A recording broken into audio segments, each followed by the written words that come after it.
दुनिया भर के 70% स्मार्टफोन्स में इस्तेमाल होने वाला ऑपरेटिंग सिस्टम है एंड्रॉइड। अब इसका लेटेस्ट वर्जन एंड्रॉइड 12 आने जा रहा है। ये एंड्रॉइड के 14 सालों के इतिहास में सबसे बड़ा अपडेट है, पर दिक्कत ये है कि इसमें बहुत सारे बग्स हैं। गूगल का कहना है चूंकि बदलाव इतना बड़ा है इसलिए ऐसी दिक्कतें आ रही हैं, लेकिन इसकी एक और वजह भी हो सकती है।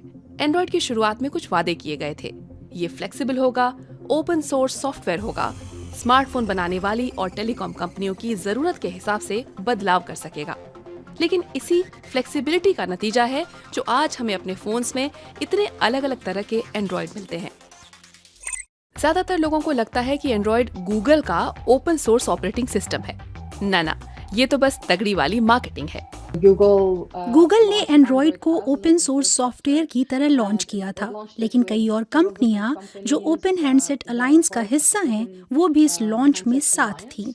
तो ये सारी कंपनियां एंड्रॉइड का सोर्स कोड अपने अपने हिसाब से बदल सकती हैं। इसमें गूगल का रोल टॉप मैनेजर जैसा है। तो कोई भी कंपनी कुछ भी डिवेलप करे, कोई एंड्रॉइड में कुछ भी जोड़ घटा दे, तो उसे पहले गूगल से अनुमति लेनी होती है। इसके बाद ही यह सबके पास जाती है।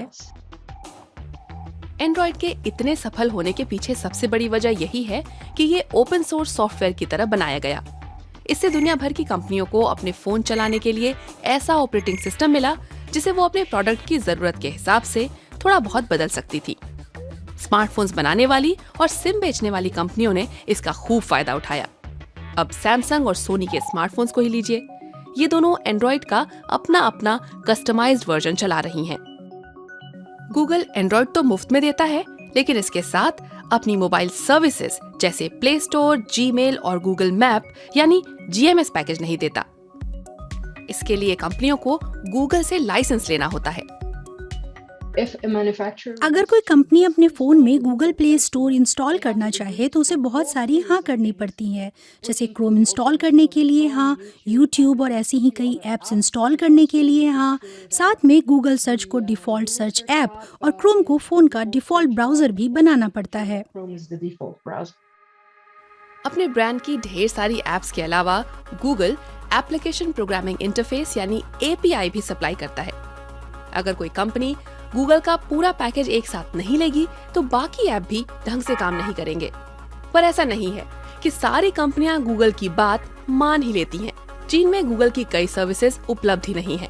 यहाँ आपको कई एंड्रॉइड फोन मिल जाएंगे जिनमें गूगल की ऐप नहीं होंगी, जैसे Amazon, जो एंड्रॉइड पर चलने वाले फायर ऑपरेटिंग सिस्टम का इस्तेमाल करता है बिना गूगल एप्स के।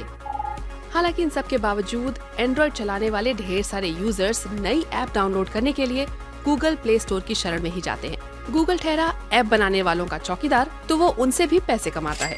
अगर कोई डिवेलपर एक paid app, paid game, paid book या पेड मूवी बनाता है, या फिर आप अपने गेम में पॉइंट्स खरीदने के लिए ऐप से कोई खरीदारी करते हैं, अगर पैसे देकर ऐप में कोई नया फीचर जोड़ते हैं तो गूगल को हर ट्रांजैक्शन में उसका हिस्सा मिलता है। गूगल अपने प्ले स्टोर के जरिए अरबों खरबों कमाता है।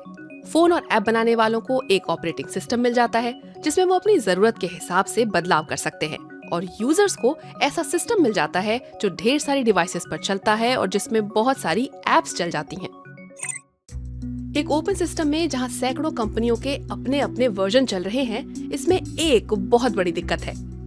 सबको सबके वर्जन्स की जरूरत के हिसाब से लगातार सिक्योरिटी अपडेट देना। दुनिया भर में अनगिनत डिवाइस एंड्रॉइड पर चल रही हैं। हर कंपनी सिक्योरिटी को अप टू डेट रखने के मामले में मुस्तैद नहीं है। इस वजह से सुरक्षा की कई कमजोरियां सामने आती हैं। अपने पिक्सल फोन्स के लिए भी गूगल खुद 3 साल तक ही सिक्योरिटी अपडेट देने का वादा करता है। एक और तकलीफ है ब्लोटवेयर की, यानी ऐसे ऐप्स और सर्विसेज जिन्हें फोन बनाने वाली कंपनियां पहले से ही इंस्टॉल करके आपके पास भेजती हैं और जिन्हें आप हटा नहीं सकते। वो YouTube इंस्टॉल करके देंगे, Chrome, Google search, Google maps और भी बहुत कुछ इंस्टॉल करके देंगे। फिर फ़ोन बनाने वाली कंपनियों को भी अपना जलवा दिखाना होता है। जैसे सैमसंग को देखिए, वो क्रोम के अलावा अपना भी एक ब्राउज़र फ़ोन में डाल देते हैं। वो फ़ोन में कई ऐप डाल देंगे जो वही काम करते हैं जो गूगल के ऐप करते हैं। उसके बाद कैरियर्स की बारी आती है, उन्हें भी अपने ऐप और अपने ब्लोटवेयर फ़ोन में डालने होते हैं। तो ये सब मिलकर बहुत ज़्यादा ज्यादा हो जाता है। That amounts to a lot. क्या आप ये सब जानते थे? आपको किस ब्लोटवेयर से सबसे ज्यादा खीज होती है? कमेंट करके बताइए। एंड्रॉइड को फ्री सॉफ्टवेयर भले ही माना जाता हो, लेकिन इससे गूगल की दुकान को चोखा मुनाफा होता है, खासतौर से इसकी पेरेंट कंपनी अल्फाबेट को। अगर आपको ये समझना हो कि गूगल की एप्स कितनी जरूरी हो गई हैं, तो हुआवे का उदाहरण देखिए। चीन और अमेरिका के ट्रेड वॉर में गाजगिरी स्मार्टफोन बनाने वाली चीनी कंपनी हुआवे पर मई 2019 में जब अमेरिका के राष्ट्रपति डोनाल्ड ट्रंप ने राष्ट्रीय सुरक्षा का हवाला देते हुए अमेरिकी कंपनियों पर एक आधिकारिक बैन लगा दिया, कहा कि कोई भी कंपनी विदेशी टेलीकॉम कंपनी के साथ कारोबार नहीं करेगी। इसके बाद गूगल ने ऐलान कर दिया कि वो अब हुआवे को अपने डिजिटल प्रोडक्ट्स इस्तेमाल नहीं करने देगी। हालांकि हुआवे एंड्रॉइड तो इस्तेमाल कर सकती थी, लेकिन अपने स्मार्टफोन्स में गूगल की एप्स नहीं डाल सकती थी, तो उसे अपना ऑपरेटिंग सिस्टम डेवलप करना पड़ा। जब अमेरिका ने बैन लगाया था, तब हुआवे दुनिया में स्मार्टफोन बनाने वाली दूसरी सबसे बड़ी कंपनी थी।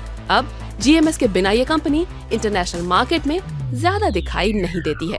Huawei survived, but हुआवे चल तो रही है, लेकिन पहले यह जितनी बड़ी कंपनी थी, अब उसके मुकाबले कुछ भी नहीं है।